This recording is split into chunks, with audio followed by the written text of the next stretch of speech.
So long as like alchemy.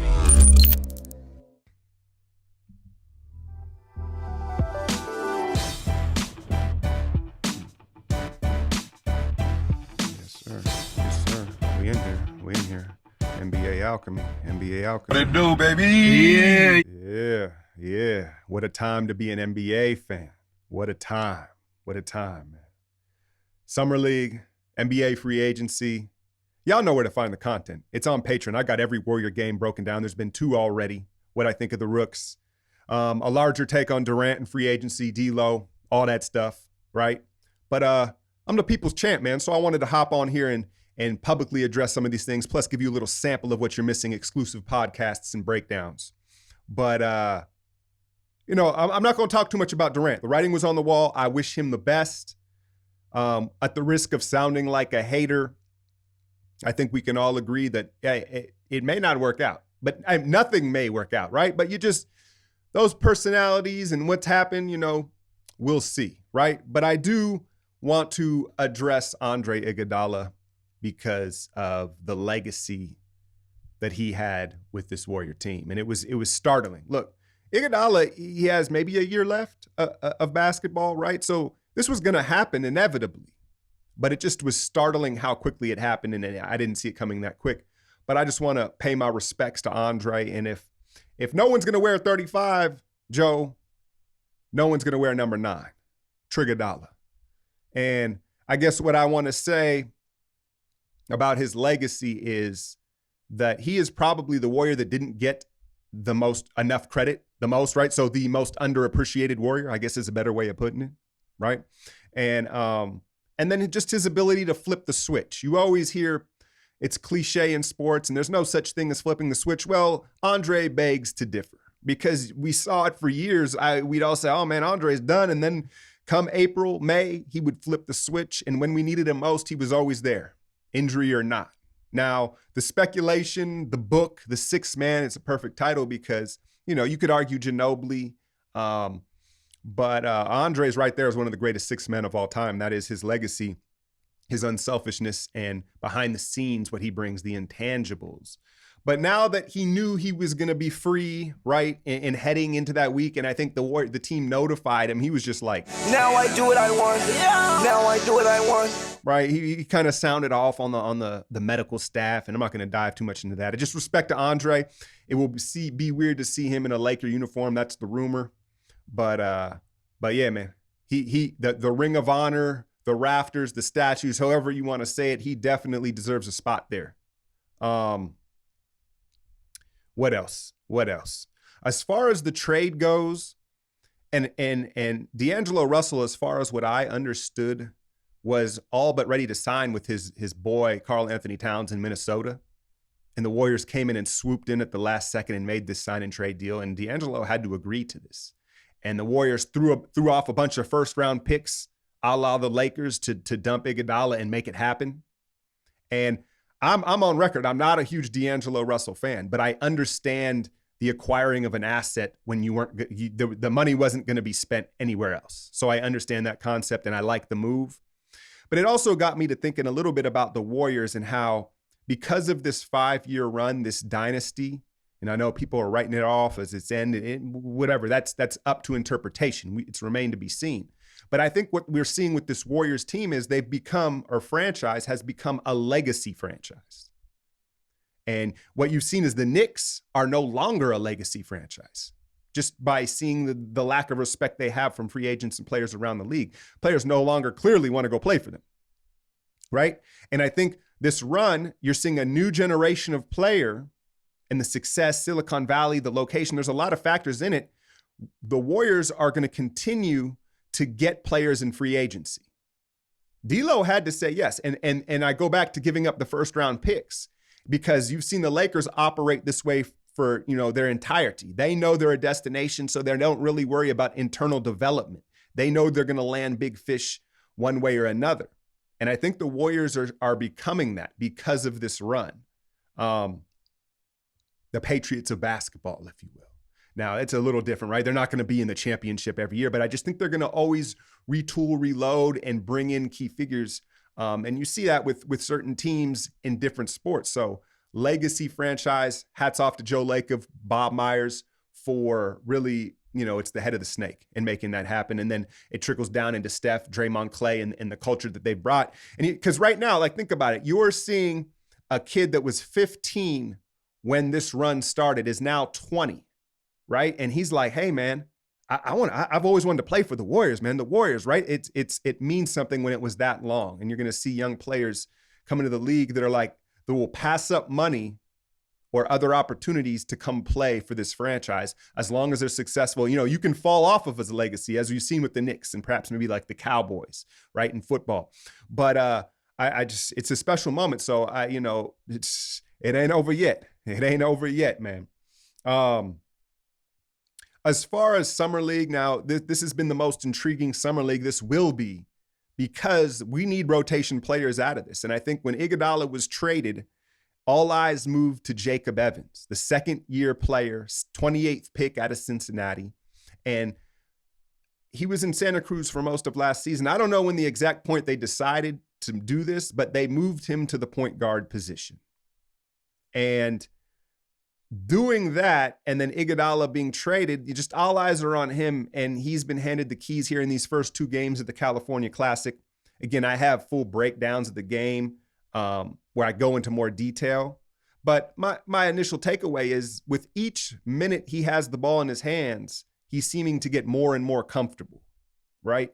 And the shot betrayed him. He's got some funky mechanics, his footwork. He staggers his stance too much for my taste. It leads to some inconsistent balances, right? But you're seeing him being able to work through this and gain confidence and get comfortable with the ball. And it's really priceless game time, live game action in the Summer League and in the G League. And he's getting better and better. Now, he doesn't have a lot of flash. He's not spectacular, doesn't play above the rim. The handle isn't flashy, right? But he seems like he could get the job done. He's smart. He's got great hands, and he's got good size if you're moving him to the point guard. If the two, not so much. All of a sudden, you move him to point guard, and you're like, all right, now he's got good size. Eric Paschal, the Villanova product. What was he, the 42nd pick? I don't know. He was one of the second-round picks, right? Jay Wright just has a long track record of, I won't say long, a good track record of producing NBA talent and, the hard-nosed mentality that Villanova produces. And I must confess, the first game, he looked rough. The footwork needs some polish. That's what I'm looking at a lot of the Summer League, you notice the footwork is just terrible with a lot of these young players. Some of it, I think, is because they're sped up and anxious. It's got to be all the pressure in the world when you make one of these Summer League teams undrafted, right? It's a tough situation.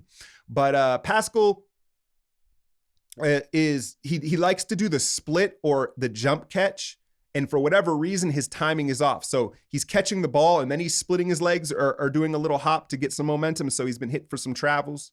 The jump shot's unorthodox, right? But what I do like is he knows who he is. You see the frame, man. He's as wide as a truck's 255, easy.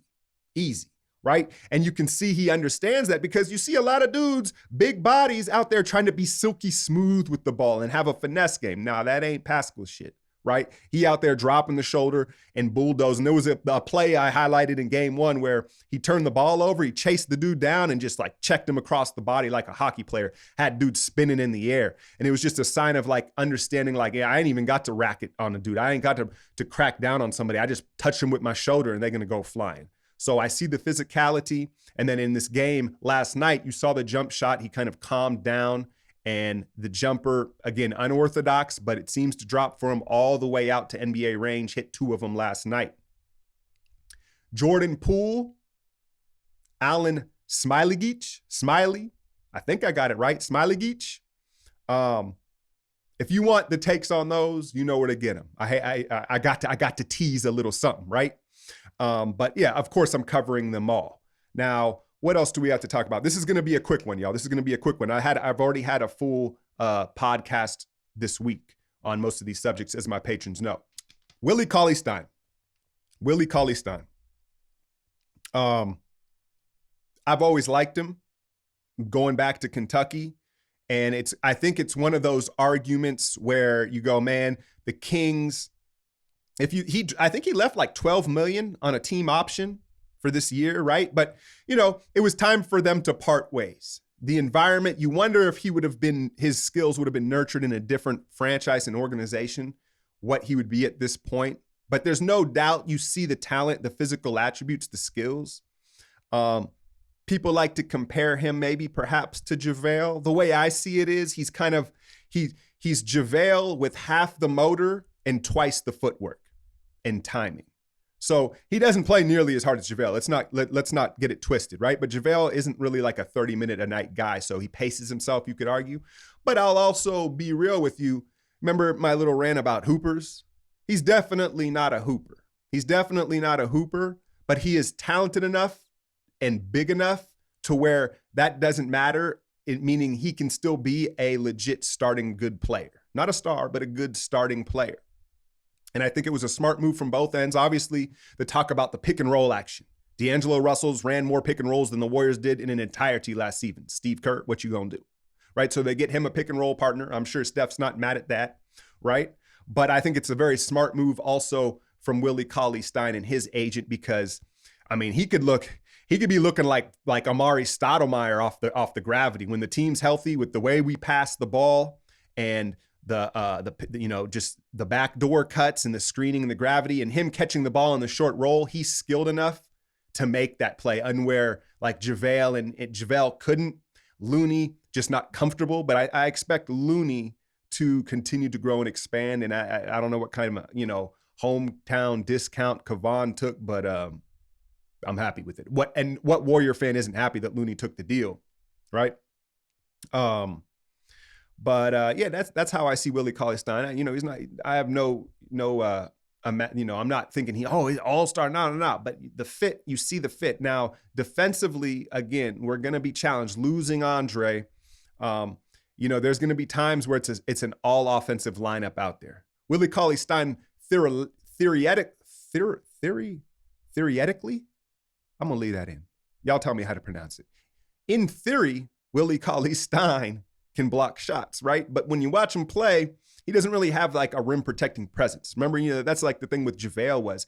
And when you're truly a rim protector, and Rudy Gobert winning Defensive Player of the Year and all that, it's not even necessarily how many blocks you get, it's how many shots you make guys think about. And a lot of the times with the great shot blockers, guys just don't even go all the way to the rim. They're like, never mind, I ain't even going to try him, right? And so he really doesn't have that presence, but he is capable of blocking shots. Glenn Robinson III. Now, I understand what they're doing. I'm not like thrilled with the signing, but the Warriors like their guys with pedigree. Shout out Big Dog. He was fun to watch in his time. The Bucks and the baggy. Remember the baggy short era where the shits was like 2 inches below the knees. I don't know how fools had good handles that way. Right now, guys is rocking it too high. You're showing too much thigh meat now. But before it was like too baggy. I don't know how you could hit split handles. Like, could you imagine Kawhi with his little ISO package with the baggy shorts? But anyway, back to his son, Glenn Robinson III. I think a lot of you remember him at Michigan. I was surprised that he didn't get picked higher. I don't know if there was an attitude issue there or what, but I remember him there. And then he had this meteoric rise where he had a nice season in Indiana. And then he had an ankle surgery, right? And so I think what they're doing is they're taking a flyer on a kid who, because a lot of the time off of surgery, it takes a whole season to get back feeling right, whether it's mentally and physically. And so last season with Detroit was kind of a wash, right? And so I think if he's healthy and confident, like we saw pre-ankle surgery, then he is a better player than McKinney. He's in the McKinney mold. Now, McKinney's specialty is the offensive rebounds. Not many guys are going to do that better than Zoe. But G-Rob has more in the bag. He can put it down a little bit. He's got just a variety of finishes. I don't know if he's ever going to get back to the athleticism when he won the dunk comp, right? But people are asking because Jordan Bell has moved on to Minnesota, right? And then McKinney, it's non-guaranteed contract. And so if Glenn Robinson comes into training camp and is healthy and confident, he's going to shoot it better and he just has a little more. What else? Again, this is going to be a quick one, y'all, but just dropping a little bit of takes. Who else can we sign? I guess I'm gonna go in a little bit on Damian Jones because he's been in the summer league. I killed him in that first game. I've been killing him since last season. And here's the thing. I've had this argument with several people because at first I just called him plumb dumb, right? He's just plumb dumb. He doesn't have a basketball IQ, but he went to Vanderbilt. And, some people said, would he go for engineering? So that may not be the case. So maybe it's not that he's dumb. Is it just that he's not aggressive? He's not confident? Is it paralysis by analysis? I don't know. Whichever it is, he's just a beat slow. And he's just a beat slow all the time, where it's rolling on a screen, whether it's contesting a shot, whether it's getting his hands out to get a pass. He's just a beat slow. And it's very frustrating because of his physical attributes, right? But the only time you see him being successful is when it's a reactionary play, when he spikes back a rebound, right? Or it's something where he doesn't have to think. But the minute you ask him to make a decision on the floor, you can see the gears start to turn. Right. And it's just a problem. So I don't know if they're going to try to flip him. They have so much time invested in him. I doubt that. I think, he's kind of Ron Adams' guy, but he certainly isn't going to start over Willie Cauley. I think that was in the agreement when he signed the deal, and certainly took less to come to a legacy franchise. Right. Quinn Cook was renounced. Jordan Bell's in Minnesota. As far as Jordan Bell goes, how I feel is it's just one of those situations where he was never going to succeed under Steve Kerr. And I'm not ripping either one of them. Some guys just don't mesh, right? And you could tell they didn't. The Mike Brown incident, right? In the athleticism. He's a great athlete. He's not a very good basketball player. And he's going to continue to get looks at teams. I think it was a 2-year deal in Minnesota. So best of luck to Jordan in a new environment. Hopefully he gets more opportunity. I think it did hurt him playing just sporadic minutes. I think he's a guy who would have done better if he knew, I'm getting 15 every night, right? But that wasn't feasible on this roster. As far as Quinn Cook goes, good riddance. I'm sure he's going to Brooklyn. You feel me? But no, not good riddance, man. I shouldn't say that, because he played hard in these finals. I thought and he is an NBA shooter, but to be honest with you, let's keep it a buck here. He was KD's boy. The Warriors are not short on nepotism throughout the roster, right? And his skill set is a dime a dozen. A guy that's barely 6 foot and can shoot the ball and score a little bit and doesn't defend. And given how the roster's turned over, we're going to need more of a defensive guy in his spot. Now, I don't know if it's going to be a bigger guard. You got Malachi Richardson on the Summer League team, who I think has a possibility of making a roster spot, depending on where the vets go and the vet minimums. But they're going to need more of a defensive guy, even if it's Kai Bowman, super freaky athlete, tenacious defender, right? Because you consider also that they've moved Jacob Evans to the point guard position. The Quinn Cook, we don't need a little small guy that can shoot off the bench anymore. We need some longer defenders. And so that brings me to Amon Shumpert or Wilson Chandler. Those are the two names that I circle that are left in free agency. By the time you listen to us, who knows, maybe someone signed them. The problem with those two guys is neither of them can stay healthy. If they're healthy, they're perfect fits, but neither of them can stay healthy. It's always something with those guys. You've got Rondé Hollis Jefferson out of the University of Arizona, disappointing draft pick, another New Jersey Net, former Net. And Stanley Johnson's name's been thrown out there. It's going to be a bigger wing defender to replace Iguodala. We're going to need a defensive guy to fill out the roster, right? What else? But I think that wraps up my takes for right now. Again, if y'all are missing them, you know where to find them. Support your boy.